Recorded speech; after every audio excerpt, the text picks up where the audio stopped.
All right, we have a really great talk coming up next. I'm going to bring out our guests in a second. I'll be turning things over to our moderator, John McKenna. John is a partner at Cooley, LLP, where he's been for 25 years and practices corporate and securities law with an emphasis on publicly traded companies. He's also a market leader in SPAC transactions, so we're really excited to have his expertise here. And he's going to be joined by two guests. We have Michael Moe, founder and CEO of GSV, as well as Joy Chen, the independent director of Class Acceleration Corp. And chief executive advisor for TAL Education Group. So we're really excited to welcome them here. And please join me in a round of applause in welcoming our panel.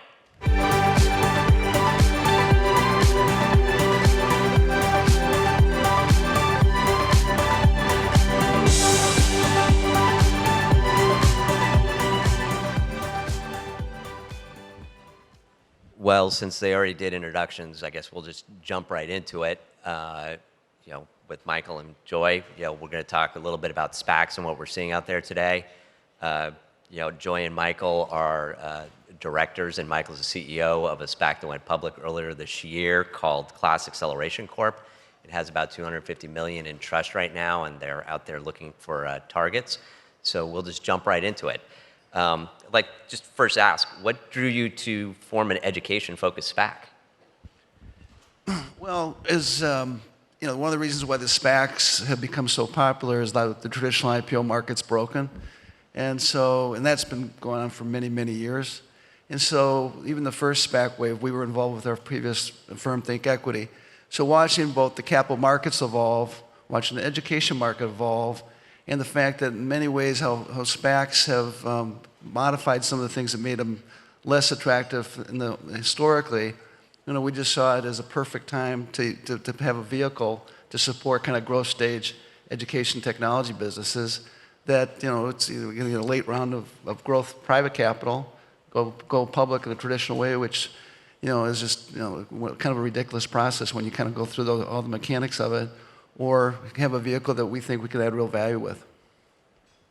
And also just piggyback on what Michael just shared with us, we have seen tremendous growth in the education industry, and we really want to help those companies who are promising and who have great growth to help them to become public company. And also, I think this is a great way to increase the investors' interest and also their confidence in education industry.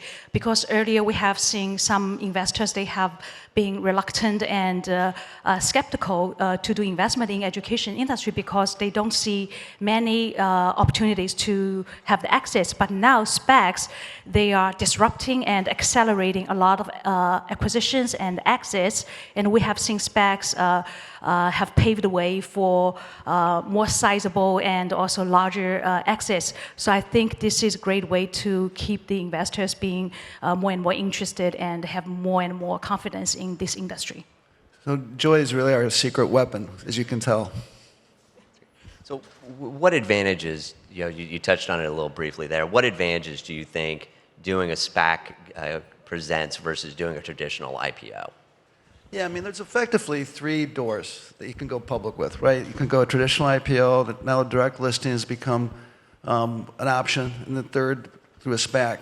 What the SPAC theoretically is, when you look at any disruption, it's cheaper, faster, better. And at least theoretically, you can have cheaper, faster, better with the SPAC route. Contrast that with the traditional IPO route, and again, it's not, for some companies that's a better route, but the cost, the time, the fact of the matter is you go through this long road show, and if your stock trades the way they want it to trade, the people that you spent 3 weeks getting the capital from, sold their stock because they made their quick return, they're moving on. So it's just a much more sustainable and professional process if done right.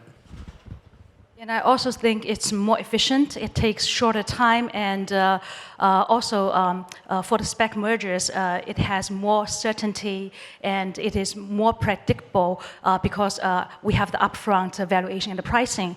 And besides all those things, I have to say there's one amazing thing SPACs can bring to the table, can help the company to grow even better. The secret weapon actually is the sponsors.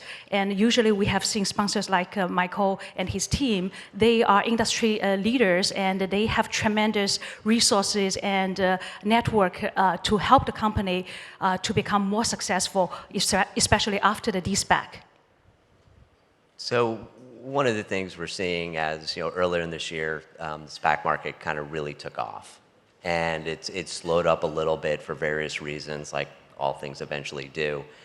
When you look out at the market right now, what do you see in the education space that may be able to differentiate it in pursuing a SPAC transaction?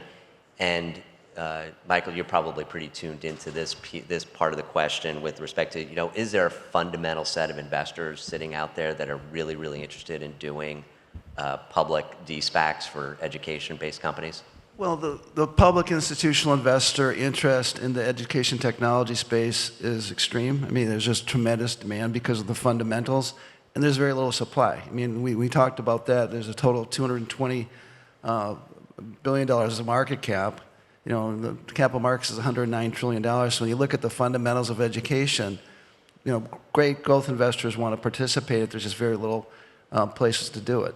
And so, on our SPAC roadshow, and again, we saw tremendous investors, the best growth investors on the planet, and we had an order from every one of them.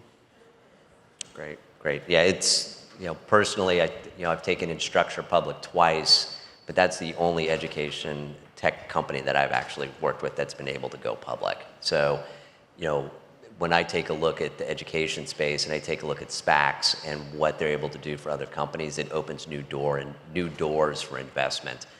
So that, for me, that would be what I would see.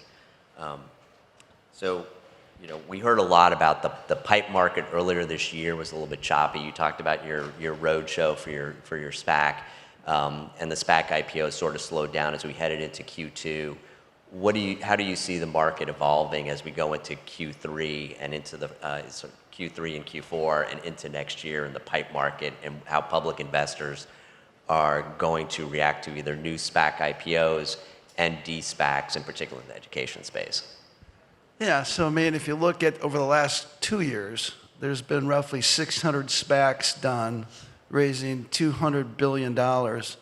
And that's just an awful lot of supply, generally speaking. So we're not talking about education now, we're just talking the overall SPAC market. So there's a lot of SPACs, and what's going to happen is that's going to have to be digested, and you're going to have some success. And some of the ones that raise money aren't going to be successful because they're not going to find the target, or the public market's not going to support it. And that's just going to be a natural process that we go through. I think over time, as you see this kind of supply-demand have more of an equilibrium, you'll start seeing the SPAC market looking much like the IPO market, which, the windows open, the windows close, and it's really a function of kind of what's going on overall. But right now, there's some digestion that has to happen. Yeah, I would honestly say a lot of companies, whether they're education focused or not, a lot of companies are pursuing dual track, and now it's almost triple track, right? Historically, we would be pursuing maybe an IPO and an M&A strategy at the same point in time, and those, you pick one or the other. We now have companies that are pursuing an IPO track, a SPAC track, and an M&A track as they're going down the road, because I do think it has sort of lengthened out a little bit of time. The times have sort of converged because of the SEC process of getting these transactions done, and it is taking a little bit longer to pull together the pipe market. The pipe market is not as frothy maybe as it was earlier in the year. It's become a little more discerning as one would expect, and as you noted, there's going to be some digestion of the current SPAC vehicles that are out there. I mean, as everybody should remember, a SPAC generally goes public, and they generally have about 18 to 24 months to locate a target before they have to dissolve. And there are various tricks of the trade to extend that life, but it's an 18-month to 24-month life period for a SPAC. So If I may, I also want to add one more point here is we have seen SPACs have been kind of like very hot, maybe hotter and hotter, especially last year and earlier this year. So I think I see PIPE as a great way to validate valuation. And I do think because the market is hot, we do need people doing PIPE to put more time and effort to do like thorough due diligence to make sure we are doing the right thing on the road. right. And then, Michael, you talked a little bit about, this has been, a process that's really kind of took off probably about 2 years ago now, and probably really accelerated about a year ago from my perspective. But, we did have a prior SPAC boom close to 12 years ago, 13 years ago. And that sort of ran its course, and then really the market's kind of shifted back to, a traditional IPO M&A route.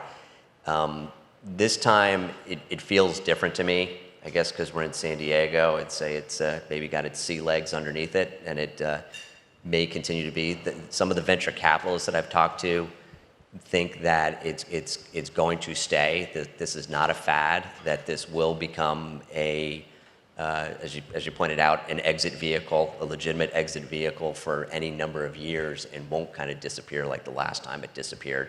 And there's been some fundamental changes, I think, in how the SPACs are structured as well, that I think that are very helpful, and there continues to be an evolution in how the deals are put together. But any general thoughts on that, where you think the SPAC market is headed? Well, I think it's going to continue to evolve, and I think there's going to be tweaks and things that make it better for everybody. I think ultimately, it has to make sense for the public investor. It has to make sense for the company, and you have to have talented sponsor groups that have the incentives to be involved. I think the part of the big evolution here is going to be that the sponsor groups, that many were financial people historically, I think you see a lot more kind of expertise. That's going to be the magic, in terms of the formula. Why would you go through a SPAC? Because you're going to have access to a group that can really materially help your business and also give you credibility. And I think that you're going to see more and more of that, and a lot less of what I'd call kind of the financial players. Yeah. Joy, you talked about a little bit with Class as to how you constructed that SPAC and how you constructed that management team. Any comment on?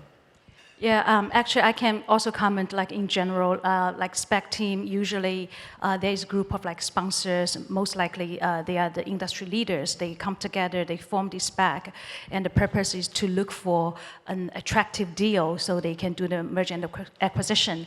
And I have to say, those team members will bring tremendous values to the future company, especially after this SPAC.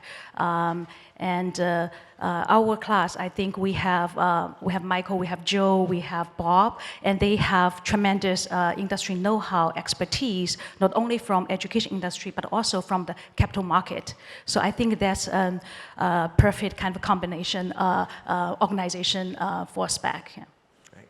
And then the last question, which is really the question probably everybody wants answered, which is, what advice do you have for a founder, a private company that is maybe possibly looking to do a de-SPAC transaction?